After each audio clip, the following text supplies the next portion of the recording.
चाचा। हाय अल्लाह क्या करीजे माशाल्लाह। अच्छा लगे तो स्कोर लाइक शेर सुने से सुना से ईशानी भाई।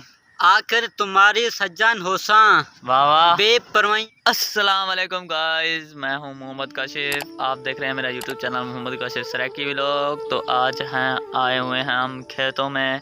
ये कपास आपको पीछे दिखाई दे रही है और ये साथ बोरंग भी है।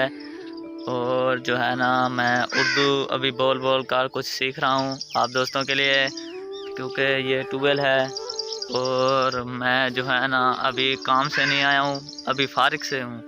आप लोग दोस्तों के लिए मैं वीडियो बना रहा हूँ। हाँ तो गाइस, मैं अभी आगे जा रहा हूँ थोड़ा सा और आप दोस्तों को दिखाता हूँ कि आगे का क्या माहौल है और इधर क्या होता है। खैर हो चाचा। हाय अल्लाह क्या करीजे माशाल्लाह। ढोला सोना ढोल दे रूप दे अंदर ढोल दे रूप दे अंदर ढोला डाडा खैर हुए। हाय अल्लाह क्या करीजे थोड़ा शोर बढ़ाओ। ढोला डाडा सोने वाह वाह। ढोल दे रूप दे अंदर। गाना अच्छा लगे तो स्कोर दोस्तों गुलकार तो तुसां साला देख दाओ सो के जा गुलकार है ते एक अमदा पे ते तुसां कोई गाना ब्याह भी सुने दे से ते सारे नाल बे छोटे भी खड़े ने, ए भी गाने वाले छोकरे ने, गाने इन्हें को भी आंदे न। वालेकुम दोस्तों, ए सारे नाल एक ब्याह आया बैठे। ए तुसां को शेर सुने से सुना से ईशानी भाई। आखिर तुम्हारी सज्जन होसा वाह वाह। बेपरवाही। शेर तो समान नहीं आंदा पे ते हुन तुसां को गाना सुने से गाना सुना ईशानी भाई। आखिर तुम्हारे सज्जन वाला वाह सही वाह। बेपरवाहियां तेरे तेरे लिए अल्लाह दा बंदा मोहब्बत वाले बन बन ते छोड़ लिया। वाह वाह। तेरा सज्जन बेवफा हो गया 24 घंटे कट। गाइस तुसां सारे गुलकार तो देख दा सो के जे सारे गुलकार हैं पे तुदे ते कुछ सामान लगी हो तो कमेंट जरूर सीजो। हम वापस मैंने पैसे हैं अपनी ज़मीन तो घर ते जुलदे पैसे हैं किते।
वीडियो तो उम्मीद करूँगा तुम्हारे दोस्तों को सारी वीडियो अच्छी लगी हो। सारी वीडियो अच्छी लगी तो सारे चैनल को जरूर सब्सक्राइब करें। सवाल हमें सुना वीडियो तब तक के लिए अल्लाह हाफ़िज़।